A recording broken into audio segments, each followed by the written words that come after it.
We force ourselves too much, get too much, and we forget just being. Hi, I'm Isabel Rollo, and welcome to your show, Let It Shine.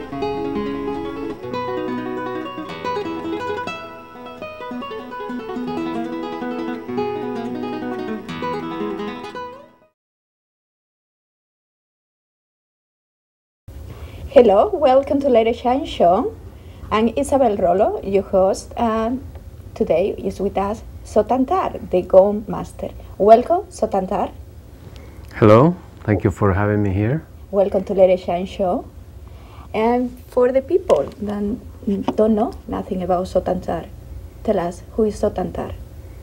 Sotantar, I teach Kundalini Yoga and Costa Mesa and Yoga Works. And I am dedicated to sound, and I use these instruments, sacred instruments, the gongs and bowls and different things to help in the practice of yoga, and in the practice of meditation, and in the practice of healing. And I use them as when I do private sessions or when I do my classes. At the end of the class, we do a relaxation with gong. I found it very good for relaxing, for resetting all the patterns in the body. It's like when you send a computer that has a problem into the factory, they put it into the default settings. So my belief is the gongs bring that kind of a setting into our body, into our psyche. So it's like erasing the whiteboard, you know, which is written with all kinds of words, all kinds of things that are happening in your life, and all of a sudden, you know, you need a relaxation, so you need to go back to the source. Mm-hmm. And so the gong, the benefit of the gong is that they relax you? Yes, and it's also, we call it effortless yoga, because really when you are under the gong vibrations, your whole nervous system gets strong and energizes, and it's basically you can be doing yoga just laying down, because your whole body feels the energy of the gong coming through all your meridian lines, and really makes it a balance and a good point to be relaxed and to let go. It really teaches you how to let go. It's because it's big and because of the sun? No, it's because it's vibration. We are vibration. Everything that you see in this world is vibration, has a certain frequency. And these gongs also have a certain frequency. These ones actually are planetary gongs, which they relate to the different planets. So all gongs are different? Yeah, they are different, and there's a typical gong that is used in orchestras called symphonic, mm-hmm. and those gongs are tuned to themselves. The planet gongs are tuned to the celestial bodies, on the sky, on the heavens, on the universe, and the frequency was found by these scientists in Germany, Cousteau, and using the diameter of the planet and the time that takes to go around the sun, calculate that with the different formulas into a frequency in cycles per second, and then he brought it down to a scale that we can hear it in our hearing, to a certain octaves. So then we get in the same thing, but in a small reduced version. How many gongs are with different sounds? One for each planet of the solar system. And in fact, the Earth has 3 different frequencies that we call it. The day frequency, mm-hmm. the frequency of the Earth going around the sun, going around itself 24 mm-hmm. hours. Then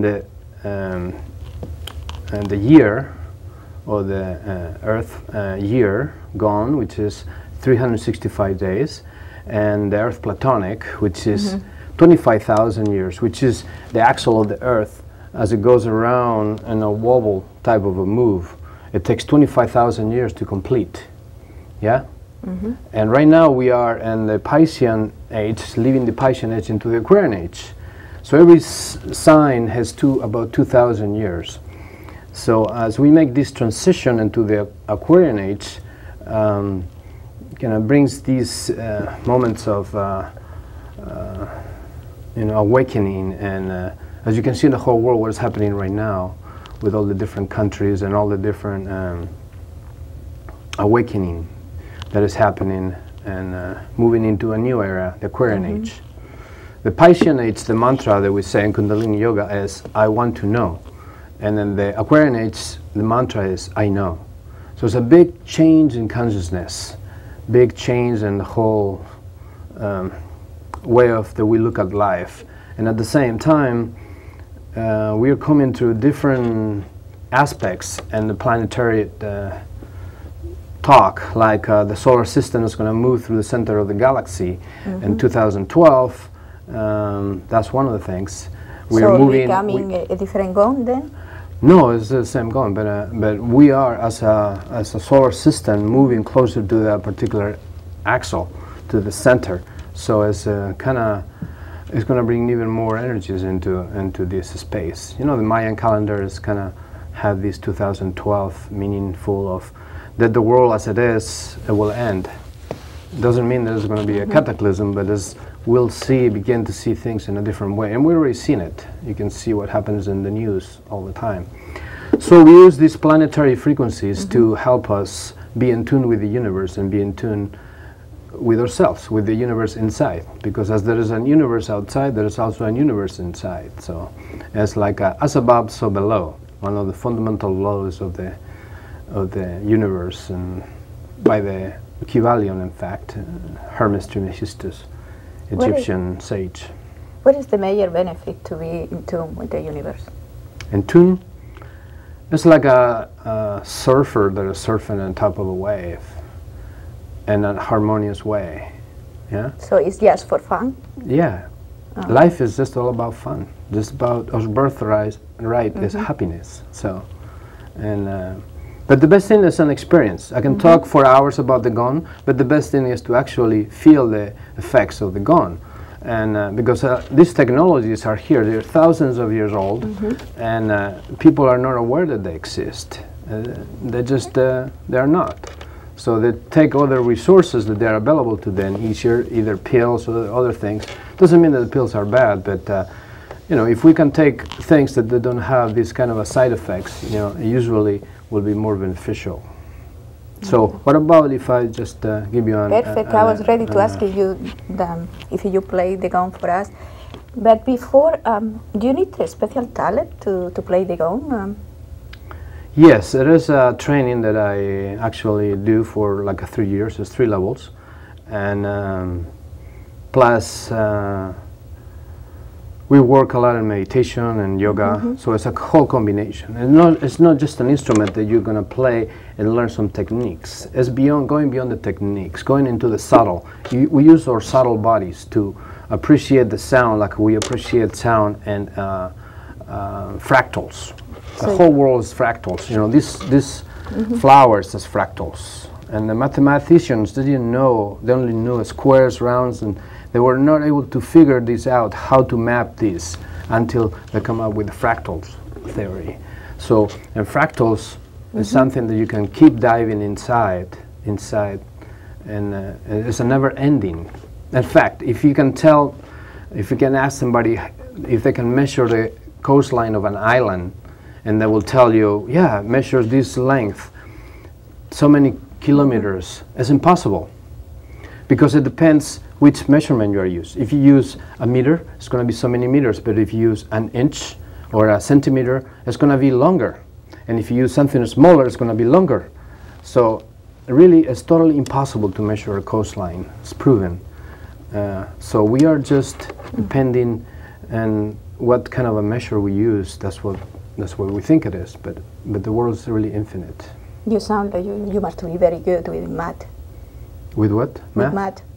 Yes, I was very good. So you need a special training to play the gong. Also, you need a special training to play different gongs? There are different, or they play? Yeah, there's different, but it's all about your intention as a player, where your heart is, and what is your intention, and how you treat. The idea is to sense and to feel that these instruments are sacred. Okay. Now, that's the whole trick about life. If you make something sacred, it's going to treat you that way. So if we start by making our own selves sacred, then things will happen around us that way. Before make us a little bit more sacred, how much costs a toy like that? How much? What? How much is a toy like this? Oh, cost? This one in particular is a 32-inch diameter. They're all handmade in Germany, and it's probably about $1,700 or so. $1,700. Yeah. How many guns do you have? I don't really count them, and I don't think I have the guns. I just feel like the keeper. So they just came with me and they adopted me. So, but over 20 of them they adopted me so far. Yeah. The big size? I mean, size. Yeah, some of them are similar? bigger than this, like a 38 inches diameter. Wow. But it's not just about the size. Even the smallest one, if you treat it like a secret instrument, it will respond to you that way. Because sound is like a big train with empty wagons. When you put inside that sound your intention and your prayers and your beliefs and your trust, then it becomes a very powerful instrument. I want to hear. You want to hear it? Yeah. Well, let's do it. Okay. Ready? So before we play the gong, we say a prayer. Okay.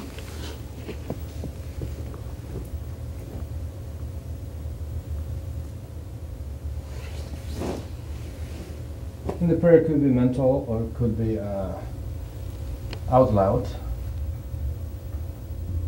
I will just say it mentally this time for our purposes.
Seems very healthy. Yeah, it's actually the ultimate tool for the mind. That's what my teacher Yogi Bhajan used to say. So it just occurred to me, if everybody had one of these in the house, and everybody would be mad, it would be help a lot having one of these, right? But in lieu of that, they can buy one of my CDs, so they can get it, because at least it's not the same. But the way that I do my recordings, I do it with people meditating around the gong.